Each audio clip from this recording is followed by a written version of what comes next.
Torej, pozdravljeni na eni naši predstavitvi. Sama založba Lexiakov je v letu 2023 pomladi izdala en poseben e-priročnik, ki se nanaša na upravljanje zasebnega sektorja. Management, upravljanje, vodenje zasebnega sektorja, vse to je združeno v tem priročniku. Zopet tako, kot so vsi priročniki, e-priročniki v Lexiakov založbi pripravljeni. Priročnik je sestavljen iz teoretičnih in pa praktičnih izkušenj, pokriva pa celotno vodenje oziroma celotni sistem vodenja upravljanja tega našega zasebnega sektorja. V nadaljevanju je še razmišljanje, da bi pripravili zelo pomemben priročnik, ki se nanaša na upravljanje oziroma vodenje javnega sektorja, ki je zelo pereča problematika v današnjih dnevih, če se seveda odpre televizija in se gledajo tudi poročila oziroma novice. Vidite, da v bistvu problem vodenja je večplasten, kar pomeni, da je potrebno pri samem vodenju poznati tako management, kot ekonomijo, kot računovodstvo, kot human resources, to pomeni kadrovanje, in pa seveda jasno pravne značilnosti oziroma pravne vsebine ter določen del tudi psihologije in pa ostalih družboslovnih ved, ki se vežejo na upravljanje tega našega zasebnega ali pa seveda javnega sektorja.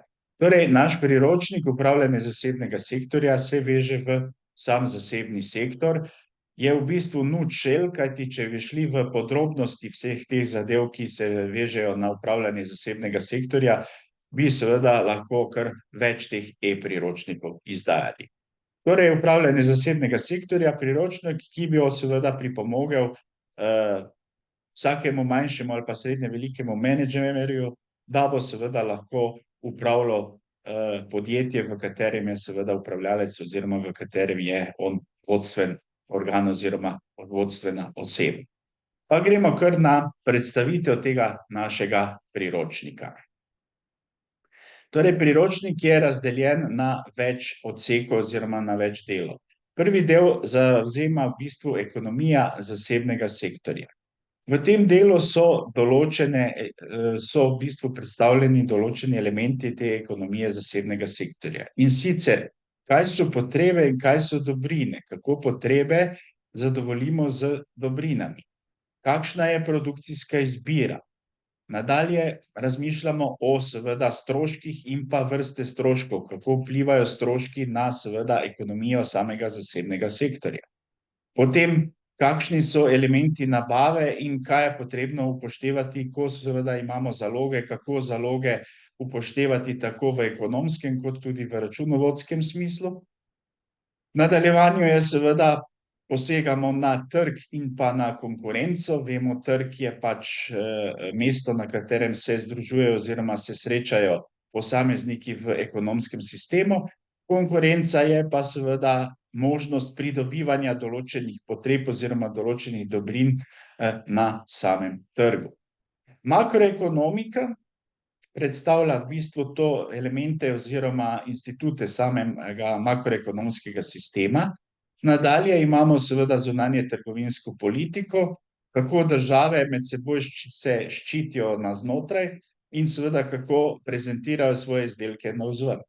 Devizni tečaj in pa tečajna politika in pa jasno fiskalna politika in pa javna poraba, s tem, da je javna poraba tukaj malo zamejena, saj delno vpliva na ekonomijo zasebnega sektorja, tam, ko je zasebni sektor v bistvu povezan z to fiskalno politiko in pa javno porabo, recimo v primeru, da je zasebni partner oziroma zasebni subjekt del nekega naročila v javnem sektorju, to pomeni del samega javnega naročanja. Nadaljnji del oziroma nadaljnje poglavje je vodenje in upravljanje našega zasebnega sektorja. V tem primeru seveda jasno predstavimo, kaj je to podjetništvo, kaj je pravzaprav point managementa podjetja, kako se oblikuje organizacija, organizacijska kultura in pa organizacijska klima, kaj mora seveda posameznik vedeti pri samem poslovnem načrtovanju, kako seveda se izvaja samo poslovno načrtovanje, kako se oblikuje poslovni načrt kot core oziroma osnova vodenja in upravljanja nekega zasebnega sektorja, kaj je z projekti, ki seveda stopajo v samo sfero zasebnega sektorja, in sicer projektni management, kakšna je poslovna etika pri seveda vodenju in upravljanju zasebnega sektorja, ne smemo seveda preiti preko kodeksa poslovne etike, ravnanje z zaposlenimi in vodenje. To je tisto, kar je seveda pereče v samem zasebnem sektorju oziroma takrat, ko vodimo neko poslovno organizacijo oziroma ko vodimo nek gospodarski subjekt, ravnanje z zaposlenimi. Kajti zaposleni so tisti elementi, zaradi katerega smo mi sploh postavljeni kot vodja nekega zasebnega sektorja. Brez zaposlenih mi ne bi mogli voditi ničesar. Kajti v samem podjetju, če se spomnimo, kaj je ta personificiran kapital, je združen kapital in pa subjekti. To pomeni fizične, največkrat so to fizične osebe, ki seveda sklenejo z nami določeno pogodbo o zaposlitvi. In v tem primeru je ravnanje z zaposlenimi odraža v bistvu, kakšen je uspeh nekega zasebnega subjekta oziroma kakšen uspeh imamo mi pri vodenju in upravljanju zasebnega sektorja. Dostikrat se na ravnanje z zaposlenimi in vodenje ne postavlja neka posebna pozornost, kajti rečemo, vsakdo je zamenljiv. Ja, to je res, ampak moramo vedeti, da mi smo vlagali v zaposlene določeno časovno obdobje, tudi denar, sredstva in pa interes ter čas. In seveda takšnega človeka izgubiti na nekem določenem delovnem mestu ni možno tako hitro zaposliti novega, ker seveda je potrebno, jasno, če tudi ta novi, recimo mlad, je potrebno seveda ga izoblikovati, da bo lahko na tem delovnem mestu uspešno zamenjal tega starega subjekta oziroma starega delavca. Potem imamo, iz tega izhaja tudi sistemiziranje, vrednotenje in nagrajevanje dela. Majhen premik pri nagrajevanju vam lahko da veliko dodano vrednost, vendar to ne razumejo nekateri, ki vodijo in upravljajo tako zasebni sektor, kot tudi seveda javni sektor. Mogoče je to nagrajevanje in vrednotenje bolj izrazito pri zasebnem sektorju, kajti posameznik, ki je res specialist za vodenje nekega gospodarskega subjekta, bo zelo prekleto premislil, kako naj nagradi določenega uspešnega delavca, da bo seveda ne samo tisti materialni element, ampak da bo seveda pridobilo tako podjetje, kot seveda delavec na istem konkretnem delovnem mestu. Poslovna uspešnost in učinkovitost. Uspešnost pomeni, da smo seveda pridobili določen položaj poslovni in pa seveda jasno čim večji dobiček v samem podjetju. Učinkovitost pa je seveda, kako smo mi poslovni načrt oziroma poslovno strategijo v nekem določenem časovnem obdobju dosegli. Ali smo dosegli seveda 100% poslovno strategijo oziroma 100% učinkovitost, ali pa je ta učinkovitost nižja. Tukaj imamo tako imenovane kazalnike učinkovitosti podjetja. Nadalje, jasno, najpomembnejši del podjetja oziroma funkcioniranja podjetja je seveda financiranje. Financiranje zasebnega sektorja. Da znamo financirati zasebni sektor, je potrebno seveda poznati finančni in pa denarni sistem.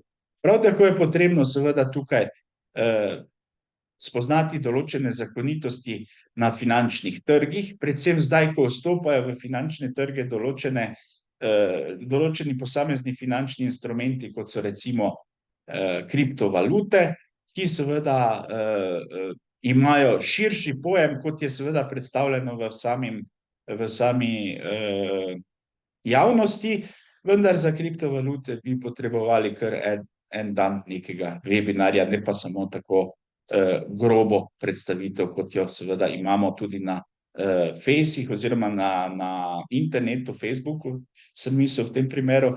Torej, kriptovalute so prihodnost, nažalost, bomo rekli nažalost, zaradi tega, ker je ta stvar v bistvu dokaj neregulirana in se lahko zgodijo tudi prevare oziroma fraudi oziroma napake v samem sistemu. Finančna politika. To bolj se usmerja tako v zasebni kot tudi v sam javni sektor, in sicer kako bomo delovali, kakšno politiko imamo na trgu in kaj seveda lahko pričakujemo od te naše politike, ki smo jo zastavili v določenem finančnem subjektu oziroma v zasebnem sektorju. Finančne institucije, finančni instrumenti in finančna zavarovanja. To pomeni, katere vse finančne institucije poznamo na denarnem oziroma finančnem trgu, katere instrumente oplemenitijo te institucije in pa seveda kakšna so finančna zavarovanja. Vsak posel bi pravzaprav moral biti v samem sistemu trga tudi zavarovan. Viri financiranja podjetij. Vemo, da imamo dolžniško financiranje, ker moramo vrniti kapital, ampak seveda v tem konkretnem primeru nam dolžniško financiranje povečuje kratkoročno likvidnost, in pa seveda lastniško financiranje, ker imamo lastniški kapital, ki ga seveda ne rabimo vrniti nazaj tistemu, ki je seveda bil lastnik samega kapitala, kar pomeni, da ta lastniški kapital lahko prosto uporabljamo in vpliva na tisto pozitivno likvidnost samega podjetja.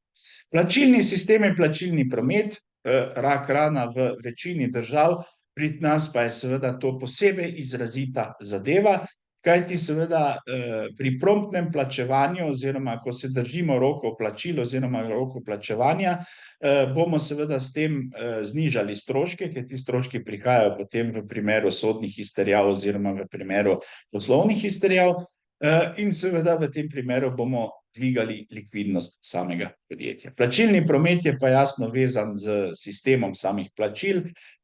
Plačilni promet izvajajo finančne institucije, to so ponavadi v bistvu hranilnice oziroma banke.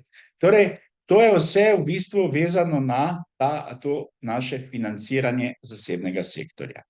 No, seveda, poleg financiranja, poleg vodenja zasebnega sektorja mora tisti menedžment oziroma zgornji menedžment vedeti nekaj tudi o računovodstvu in analizi poslovanja v zasebnem sektorju. To pomeni, mora vedeti, kaj so sistemi oziroma kaj je poznano glede računovodstva samega zasebnega sektorja, kakšni so standardi računovodstva, mednarodni oziroma slovenski računovodski standardi, kako ločimo finančno in pa stroškovno računovodstvo in pa potem seveda priprava samega poslovnega poročila, s tem, da seveda moramo v tem poslovnem poročilu jasno določiti metode vrednotenja teh naših poslovnih učinkov, ki smo jih dobili preko finančnega oziroma stroškovnega računovodstva. In seveda vse to skupaj je pravzaprav poslovno računovodstvo, ki seveda na ta računovodski način oziroma vidik predstavi vodstvenemu sektorju oziroma menedžmentu, kakšno je stanje glede seveda vodenja oziroma statusa samega gospodarskega oziroma zasebnega sektorja in kakšne so seveda predvidene možnosti razvoja takšnega zasebnega subjekta oziroma v tem našem zasebnem sektorju. To pomeni, poslovno poročilo je seveda pripravljeno za upravljavski del podjetja, ki bo seveda s poslovnim poročilom videl, kje so in kam seveda gredo z tem njihovim upravljanjem. Prav tako je potrebno seveda poleg poslovnega poročila tudi podati določene analize vrednotenja premoženja in pa seveda računovodske kazalnike, na osnovi katerih bodo seveda, kot sem že prej povedal iz poslovnega poročila, tile subjekti, ki vodijo samo podjetje, v bistvu vedeli, kako dalje oziroma na katere projekte je treba seveda imeti poudarek in na katere projekte bi bilo seveda pametno v prihodnosti opustiti. Torej, to vse je zajeto v tem delu samega priročnika, ki se veže na računovodstvo in analizo poslovanja v zasebnem sektorju. No, seveda, brez prava tudi tukaj ne gre.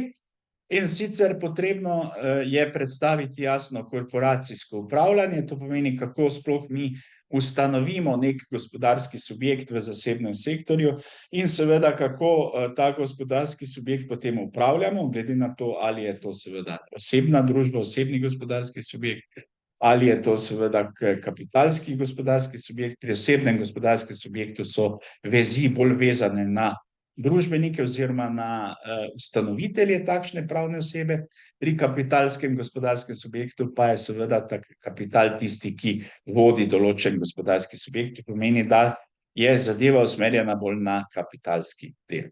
Sklepanje pogodb med gospodarskimi subjekti, to je kor samega delovanja, to pomeni pogodbena razmerja, kjerkoli so, kjerkoli je potrebno seveda skleniti določena pogodbena razmerja. Rekli smo že prej, če ste spremljali moja webinar predavanja, veste v bistvu, da jaz predstavljam to zasebni sektor pač tak, da imamo dva interesa, interes ene stranke, interes druge stranke, ko pride do prekrivanja interesa ene in druge stranke, nastane poslovni cilj oziroma nek skupni interes. Sklepanje delovnih razmerij v zasebnem sektorju, tudi zelo pomembno. Velika večina sporov se seveda mora reševati na sodišču in da bi seveda te spore rešili, nam seveda vzame čas, nam vzame seveda denar oziroma materialna sredstva in nam vzame tudi zaupanje ene do druge stranke. Davki in davčni sistem, davčno optimiziranje. Zdaj, davčno optimiziranje je optimiziranje v okviru zakonodaje. Ne smete zamenjati davčnega optimiziranja ali pa davčnega svetovanja z nekimi davčnimi utajami. Davčne utaje so seveda nezakonite. Davčno optimiziranje je pa seveda zakonit sistem vplivanja na poslovni izid oziroma na davčni izid. Pravice industrijske in intelektualne lastnine, ki izhajajo recimo tudi iz samega delovnega razmerja, pa tudi iz samega zasebnega sektorja. Dostikrat seveda pridemo v spore glede pravic industrijske in intelektualne lastnine, predvsem pri blagovnih znamkah, pa pri patentih pa modelih to ni toliko izrazito, so tudi spori, ampak niso tako izraziti kot pri samih blagovnih znamkah. In tudi to je zelo pomemben vidik upravljanja samega zasebnega sektorja. In na koncu, ko pride do tistega neljubega dogodka, ko seveda zasebni sektor recimo postane oziroma zasebni subjekt postane insolvenčen, je potrebno seveda voditi te tako imenovane insolvenčne postopke. Prisilna poravnava za finančno reorganizacijo, kjer seveda subjekt še vedno dalje posluje, in pa seveda stečaj, kjer subjekt več ne posluje v samem sistemu in je potrebno seveda anulirati subjekt iz samega tega poslovnega sistema. Torej, to je ta pravni vidik upravljanja zasebnega sektorja. Rekel sem pa tudi, da imamo tako imenovani, ne bom rekel psihološki vidik, psihosocialni vidik upravljanja samega zasebnega sektorja. Zdaj morate vedeti, da bistvo, kor samega zasebnega delovanja, zasebnega sektorja in pa zasebnih subjektov je pridobivanje dobička. To pomeni v nekem psihosocialnem smislu bogatenje. Kar pomeni, da je tukaj takoj pridemo do neke distinkcije med pojmom bogati ljudje ali pa seveda revni ljudje. Oziroma bogatstvo in pa revščina. Mogoče te besede niso tako dobro zastavljene, ampak predvsem v nadaljevanju tega našega kratkega srečanja bom vam seveda poskušal na izjemno kratek način pač predstaviti določene elemente, ki označujejo bogate ljudi oziroma uspešne ljudi od seveda neuspešnih ljudi. Lažje bi bilo seveda to zapisati tako, kot sem rekel v predhodnem stavku, uspešni in pa neuspešni ljudje, ampak zaradi tega, da bo seveda res vidna ta distinkcija med enim in drugim, je boljše, da se zapiše bogati in pa revni. Kajti beseda reven ima nek negativen prizvok, če vi rečete neuspešen, je nekako tako, mogoče, zakaj sem neuspešen, ne zato, ker sem sam neuspešen, ampak zato, sicer res, da del krivde nosim sam, del krivde pa nosi okolica. Ampak, če pa rečete, da je nekdo reven, pomeni večja možnost oziroma večja krivda na vas kot na sami okolici. Zato sem tudi zapisal v nadaljevanju te teoreme oziroma te izjave oziroma te trditve v besednih zvezah oziroma pri besedah bogati subjekt oziroma reven subjekt. In če seveda začnemo z prvimi trditvami. Prva trditev, bogati ljudje verjamejo, da sami ustvarjajo svoje življenje. Revni ljudje pa verjamejo, da se jim življenje pač dogaja. Se vam je že kdaj to zgodilo? Verjetno neštetokrat. Torej, kaj zdaj bogati ljudje verjamejo, da sami ustvarjajo svoje življenje? Bogati aktivno vplivajo na dogodke.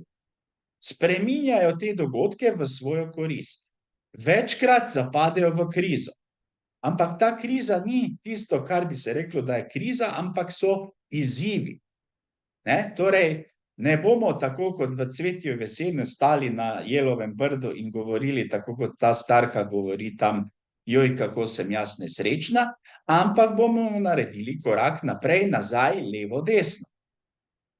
Revni ljudje pa verjamejo, da se jim življenje pač dogaja, nekaj se dogaja, ne moremo vplivati na to življenje, zato pač je tako, kot je, zato tudi se ne premaknejo iz mesta. Torej, jasna trditev, to pomeni, bogati ustvarjajo življenje, revnim pa se dogaja življenje. Nadalje, bogati ljudje igrajo to igro denarja, finančno igro, da bi zmagali. Revni ljudje pa igrajo igro denarja, da ne bi izgubljali. Torej, da bi zmagali, kar pomeni, da so bogati ljudje v bistvu usmerjeni v cilj. Postavili so si cilj, da pridejo do tiste potrebe, tiste dobrine. Torej, da bi zmagali. Revni ljudje pa igrajo igro denarja, da bi pokrivali neke stroške, da ne bi prišlo seveda do določenih problemov v samem življenju, da ne bi ti stroški se povečevali, in cilj jim je v bistvu, da zapolnijo tiste bazične interese, ne da bi postavili nek konkreten cilj v samem življenju. Nadalje, bogati ljudje se zavežejo, da bodo bogati. Jaz bom bogat, reče bogat človek.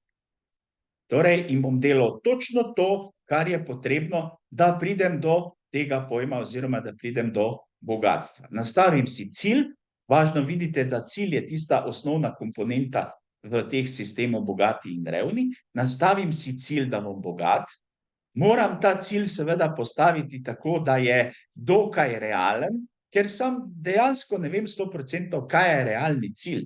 Vem pa, koliko bi pa jaz lahko bil sposoben, da dosežem ta realni cilj. Zakaj vam to govorim? Zaradi tega, ker jaz sam vem, da nikoli v življenju verjetno, pazite, verjetno ne bom prišel na Mount Everest.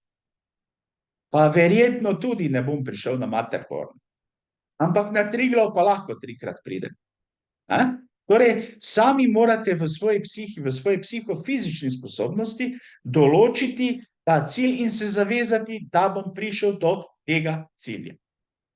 Revni ljudje pa si samo želijo, da bi bili bogati. Jaz imam željo, da pridem na Triglav, ampak če bom jaz tukaj sedel in vam predaval samo, pa ne bom šel ven, pa ne bom treniral, da bi dosegel ta cilj, bom imel samo željo, da bi bil bogat. To pomeni, ta želja je sicer pozitiven premik, to pomeni, še vedno smo boljše kot tista starka na Jelovem brdu, ki stoji, to je seveda iz Cvetja v jeseni, iz novele Ivana Tavčarja, ki govori, joj, kako sem jaz nesrečen. In to je poanta mogoče celotne slovenske populacije. Če poslušate ljudi na avtobusu, če poslušate ljudi na vlaku, boste večkrat slišali, joj, kako sem jaz nesrečen. Ja, kaj pa si ti naredil, da ti ne bi bil nesrečen? Nič. Stojiš na mestu, vlak sicer vozite v daljave, ampak kako vozi vlak ni odvisno od tebe, ampak od strojevodje, življenje teče in zadeva je takšna. Torej, bogati se zavežejo, bom bogat, revni ljudje, jaz pa imam željo, da bi bil bogat. Joj, kaj bi se zgodilo, če bi jaz dobil na loteriji? Ja, pa kaj si ti plačal srečko, da si lahko na loteriji, da bi lahko na loteriji dobil? Ne, nisi. In potem, kaj iz tega izhaja to, da potem postanem jaz seveda favšen tistim ljudem, ki so seveda plačali srečko, ker to je prvi korak, da pridete do bogatstva. Čeprav za mene to ni tisti pravilni korak v življenju, da pridete do bogatstva, vseeno je potrebno nekaj delati. Ne samo, da plačate srečko, pa čakate, kdaj se bo to zgodilo, ker lahko, da se seveda ta zadeva nikoli ne zgodi v življenju. Nadaljujem. Bogati ljudje razmišljajo na veliko, revni pa razmišljajo na majhno. Ja, to izhaja iz tistih prejšnjih ciljev, ne? Če seveda hočemo doseči nek cilj, je potreba razmišljati na veliko. To pomeni različne opcije vzeti v obzir, kaj se bo zgodilo, seveda ne vseh, kajti potem ne bomo dosegli cilja, ampak samo tiste, ki smatramo, da so pomembni, da pridemo do svojega cilja. Razmišljati je treba na veliko. To pomeni, treba je imeti razpršeno razmišljanje. Revni ljudje pa razmišljajo na majhno. Ja, saj bom pa rešil to položnico, bom plačal, potem sem srečen. Torej, tudi to je zanimiva trditev oziroma zanimivi dve trditvi. Bogati ljudje usmerjajo pozornost priložnosti, revni ljudje pa usmerjajo pozornost na ovire. Glejte, ustanovim podjetje. Verjetno se vam je marsikdaj zgodilo to, kar vam bom zdaj povedal. Ko vi imate neko idejo, to idejo hočete oblikovati preko samega podjetja. Ustanovite podjetje in kaj potem? Začnete iskati priložnosti, da bi seveda dosegli svoj cilj z tem podjetjem, to pomeni, dobro, pustimo zdaj pridobivanje dobička, ampak implementirati to idejo. Revni ljudje pa usmerjajo pozornost na ovire. Ja, kaj pa, če mi se ne bo ideja bila všeč? Kaj pa, če ne bom dobil sredstev? Kaj pa, če ne bom mogel svojega sedeža registrirati? Kaj pa, če? To pomeni same ovire v življenju. In v življenju ovire so pomembne, kajti ovire vam usmerjajo cilj oziroma usmerjajo tok življenja k vašem cilju, če ga seveda imate. Ovire so potrebne in pomembne. Tisti, ki nima ovir, ni prišel do cilja. Do cilja lahko pridete samo, če naletite na ovire, kajti noben ni takšen genij, da bi v življenju dosegel svoj cilj brez ovir. Ampak važno je, kako vi gledate na ovire. Če vi gledate na ovire kot neko stvar, ki vas zaustavi, potem boste tukaj revni. Če pa vi gledate na ovire kot neko stvar, ki da vam premislek, da lahko seveda usmerite neke zadeve levo in desno, kar pomeni, da seveda preidete te ovire, pridete do svojega cilja. Jaz imam recimo nekaj časa imam cilj, ne bom rekel, da se 100% vam jaz zdaj solim pamet tukaj, ampak jaz imam recimo cilj, da bi ustvaril likovni minimundus. Ideja je prišla iz Celovca, iz tistega celovškega minimundusa, in sicer likovni minimundus. Najprej sem seveda razmišljal v tem primeru, da bi seveda pokupil preko interneta določene fotografske slike, te slike da uokvirim, potem seveda razstavil te zadeve. V seveda naši državi tu ni interesa, zato sem šel malo ven, govoril sem tudi z minimundusom, tam je sicer bilo tako, ampak vedno, jaz ne pravim, da sem dosegel oziroma da sem prišel do neke ovire, ki bi me ustavila. Ampak žal razmišljam, kako rešiti to zadevo oziroma kako pripeljati to stvar k določenem cilju. In treba je najti priložnosti. Ovire so tudi lahko neke vrste priložnosti, kjer vam zadeva usmerja oziroma zadeva se vam usmerja levo in desno, ne pa direktno v oviro, da vas zaustavi. Bogati ljudje občudujejo druge bogate in uspešne ljudi, revni ljudje pa zamerijo bogatim in uspešnim ljudem. Jasno, če vi imate cilj, vi ta cilj lahko oplemenitite z ostalimi cilji drugih ljudi, kjer seveda vi v kontaktu, v nekem določenem pogovoru lahko ta cilj seveda oplemenitite, svoj cilj. In s tem, ko vi seveda ste v kontaktu z temi drugimi ljudmi, tudi te druge ljudi spodbujate, da pridejo do svojega cilja. To pomeni interakcija oziroma mreženje. Občudujete vi druge bogate in uspešne ljudi, prevzamete določene elemente njihove uspešnosti in jih implementirate v vašo pot oziroma v vaš cilj. Revni ljudje pa zamerijo bogatim in uspešnim. Kako je ta bogat, kaj te njemu fali, jaz pa tu moram se ukvarjati z mojimi stroški. Ja, zaradi tega, a si se ti kdaj družil z bogatimi in drugimi ljudmi? Ne, zakaj ne bom jaz se družil z njimi? Ampak jaz se bom družil z svojimi. Ja, potem boš pač non-stop reven, ker očitno se boš družil z napačnimi ljudmi. Poglejte, recimo, mogoče malo karikirano, če ste gledali tisti film Nadarjeni gospod Ripley, ko je seveda tisti gospod Ripley iz neke revne familije hotel priti v bogate in pa uspešne ljudi. Sicer kako je prišel, pustimo zdaj, to je seveda storija samega filma, ampak tu je dejstvo pokazalo v bistvu, kako se morate vi pravzaprav dvigniti, po domače rečeno, rit dvigniti in postaviti se v novi oziroma v drugi plan oziroma v drugo kasto ali pa v drugo skupino, če hočete seveda biti uspešni. Kajti iz te kaste boste verjetno prevzemali tiste elemente, ki bodo koristili vam na vaši poti k cilju.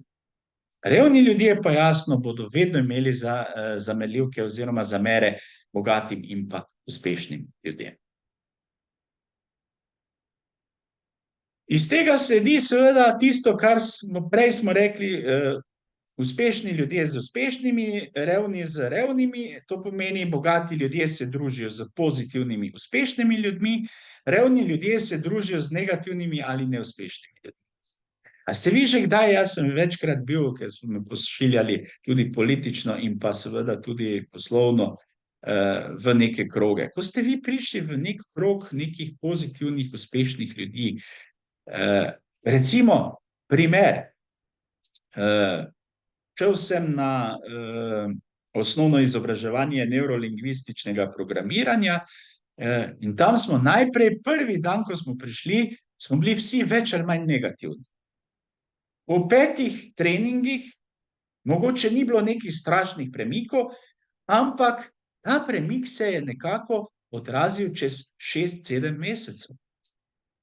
Zakaj? Zato, ker strokovnjak za NLP je v bistvu te negativne ljudi, to združbo negativnih ljudi, preusmeril v neko pozitivo.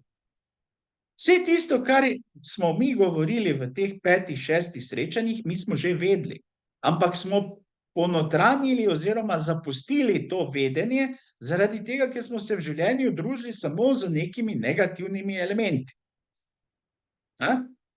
A ste zdaj vi začutili, recimo, da ste prišli na nek kraj, pa na neko stavbo ali pa neko zgradbo, ker ko ste stopili noter, imate nek čuden občutek. Začnete se znojiti. Ni kriva zgradba, zgradba je objekt, ampak krivo je vzdušje, energija, ki ga ta objekt daje. In ta energija so posamezniki v tem objektu. Negativni posamezniki dajo negativno energijo, zato so več ali manj revni.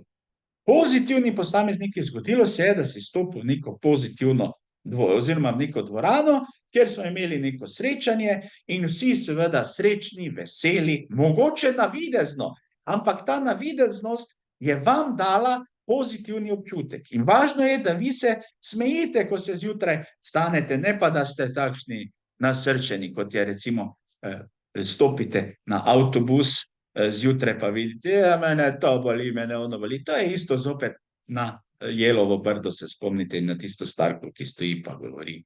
Joj, kako sem jaz nesrečen. Bogati ljudje so pripravljeni delati reklamo zase in za svojo vrednost. To pomeni, reklamirajo sebe. To ni nič napačno. Če imate vi idejo in veste, da je ideja ok, in veste, da bo ta ideja vas nekako izvrgla oziroma vam bo dala določen zaslužek, zakaj ne reklamirate? Revni ljudje v prodaji reklamiranju razmišljajo negativno. Ne boste po internetu kupovali , zaradi tega, ker bodo vas krog prenesli. kakšna reklama, pustimo to, ja, sej, reklama je usmerjena, bomo rekli 60-70%, da vas okrog prenese oziroma da kupite tisto, kar vi ne potrebujete, ampak tisti 40% pa verjetno potrebujete.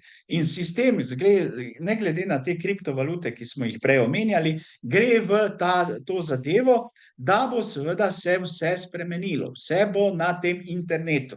Vidite, nimamo več tako imenovanih interakcij z ljudmi, preko fizičnega kontakta, ampak večinoma gre preko webinarjev, ker so stroškovno bolj uspešni in seveda zajemajo večjo populacijo. Nadalje, bogati ljudje so večji kot njihovi problemi, revni ljudje so pa manjši kot njihovi problemi. Bogati ljudje vedno rečejo, problem je izziv. In jaz sem boljši, jaz sem večji od tega izziva, jaz bom rešil ta izziv. Revni ljudje, joj, kaj se bo zgodilo? Manjši sem, kot je izziv. Mogoče bi pa boljše, da bi zaprl podjetje, zaradi tega, ker tak ali tak ne bom uspel v tem podjetju. Manjši sem, kot je problem. Malo bolj teatralično vam to predstavim, ampak to zadevo je potrebno tako teatralično predstaviti v življenju. Bogati ljudje znajo odlično sprejemati. Revni ne znajo zlahka sprejemati. Neke novosti.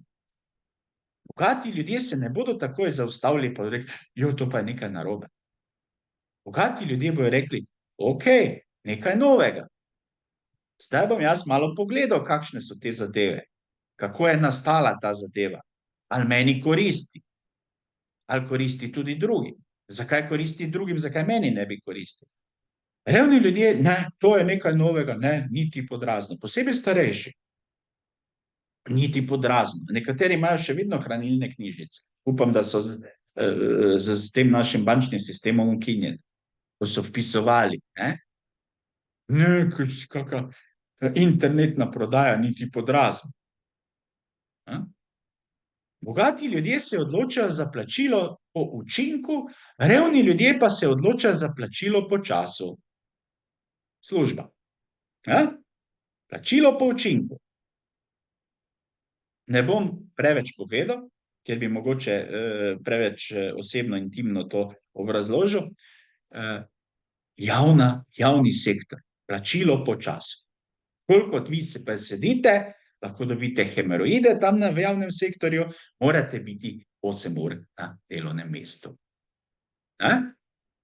In po 20 letih 8 ur dela na delovnem mestu, kaj se zgodi? Zgodi se to, dobite raka, stres. Na koncu tisto, kar bi vi morali uživati, penzija, mogoče sploh ne pride do te penzije, ali pa je zelo, zelo kratka. Plačilo po učinku, bogati ljudje se odločajo za plačilo po učinku, pomeni, moj sistem je usmerjen v cilj. Ko jaz dosežem cilj, imam določen učinek. Ta učinek se zrcali v, recimo, webinarju, kjer je bilo prisotnih 20 ljudi, krat toliko in toliko, sem dobil toliko in toliko denarja. To pomeni, učinek je takšen, da sem za to zadevo delal recimo 8 ur ali pa 16 ur pa 20 ur. Nisem pa delal 173 ur, tako kot je seveda plačilo po času v, recimo, javnem sektorju. Pa nismo mi krivi, ki delamo v javnem sektorju, pa nismo mi krivi, ki so zaposleni v javnem sektorju, kriv je sistem.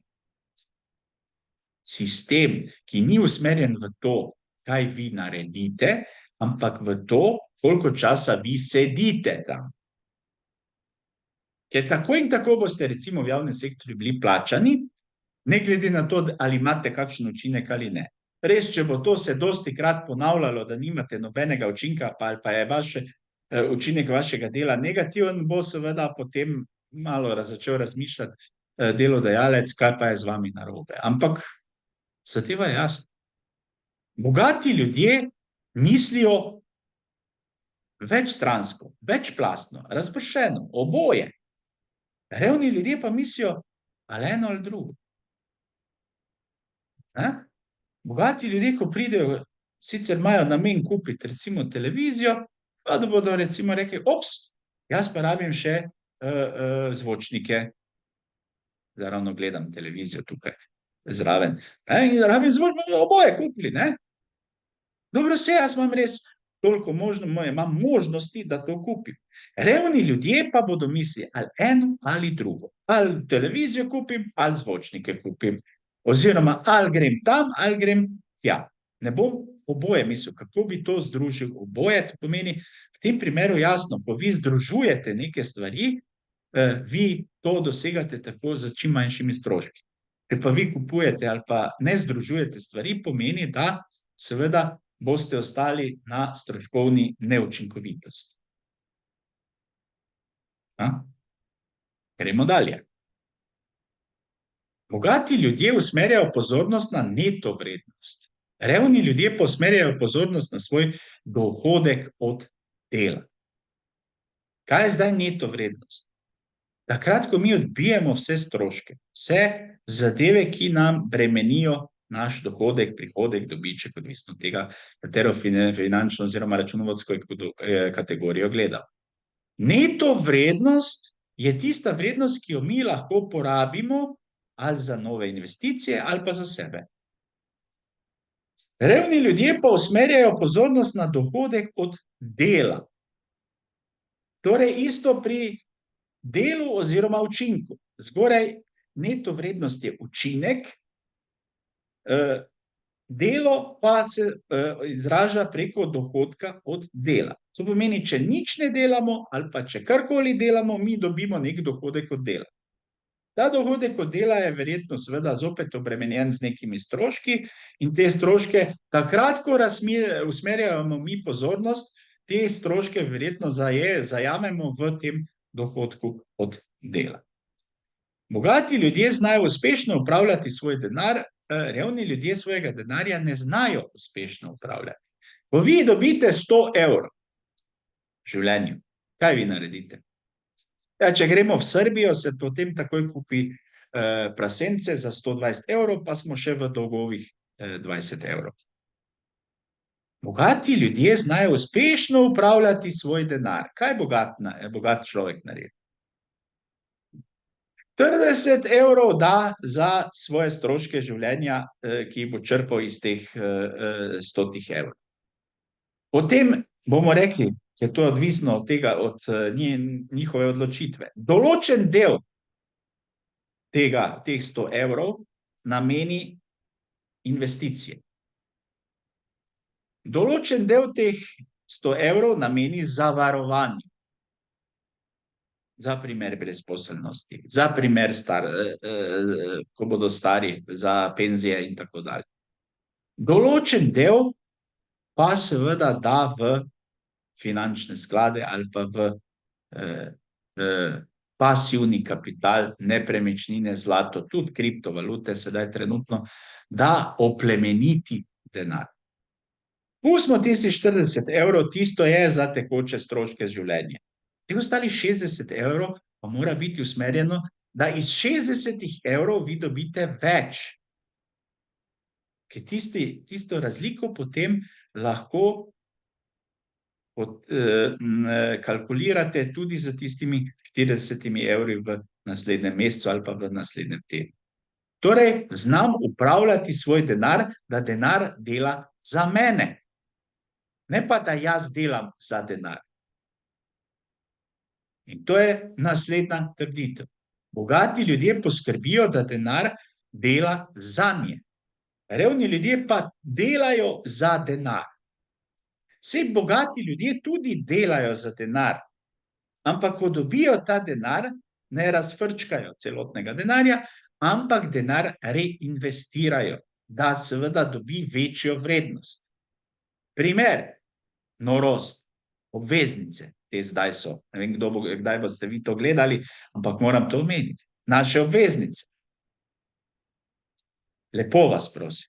Na koncu leta bomo mi dobili, če smo seveda vzeli te državne obveznice, 3,2% zraven. Inflacija je pa 5%. Halo. Da ne rečem, koliko bo stroškov z tem nakupom obveznic, z vodenjem obveznic, z prodajo obveznic, z seveda povečanjem dohodka pri nas zaradi teh 3,5 ali 3,3%.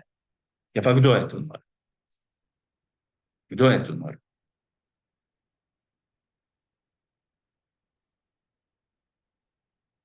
Bogati ljudje delujejo kljub strahu, revni ljudje pa jih dovolijo, da jih strah ustavi.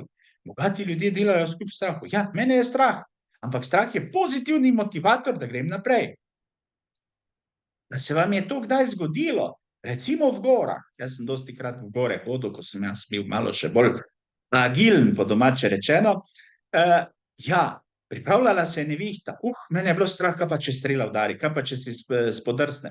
Ja, hitro, gremo, da pridemo do konca, da pridemo do cilja. Revni ljudje, jo, kaj bomo zdaj naredili, nevihta v gorah,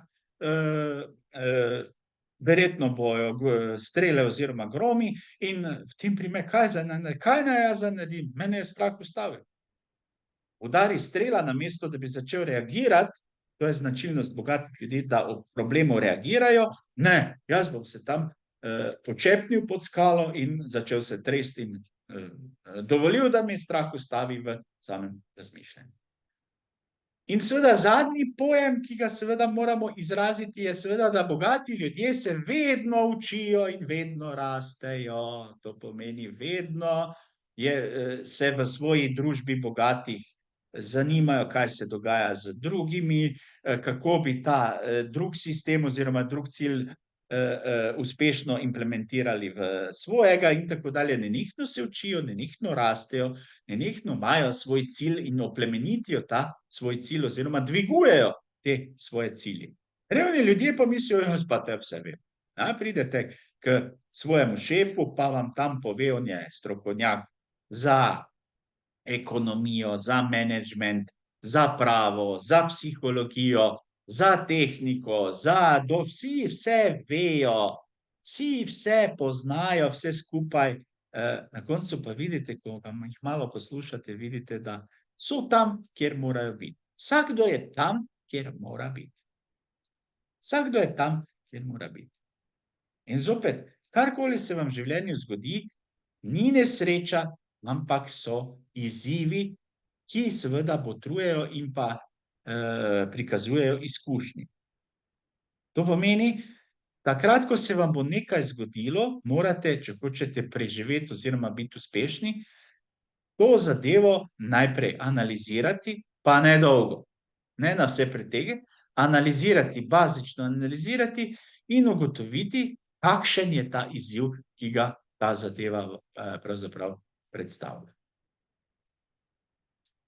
Vse okej. Torej, prišli smo do tega našega zaključka, tega kratkega predavanja, pa vidim, da ni bilo tako kratko predavanje.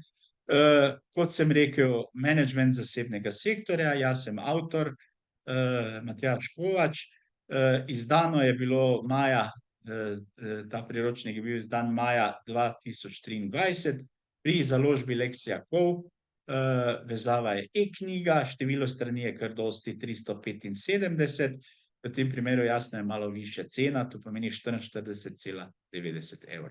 Torej, vsi tisti, ki se odpravljate na pot k nekemu cilju, ali je to gospodarski cilj, ali je nek družbeni cilj, ali je tudi človeški cilj, mogoče je bilo pametno seveda in je seveda pametno, da vzamete v roke to e-knjigo, prelistate malo oziroma pregledate, scrollate, ker je to seveda e-knjiga preko ekrana, kaj je zapisano v tej knjigi, pa mislim, da je cena dostopna in seveda prav tako jasno je ta knjiga namenjena tudi vsem tistim malim in srednje velikim podjetjem, ki zaposlujejo svoje menedžerje, ki bodo v tej knjigi videli tako ekonomske elemente, ki jih morajo upoštevati pri vodenju, kot tudi seveda pravne, pa tudi del psihosocialnih elementov.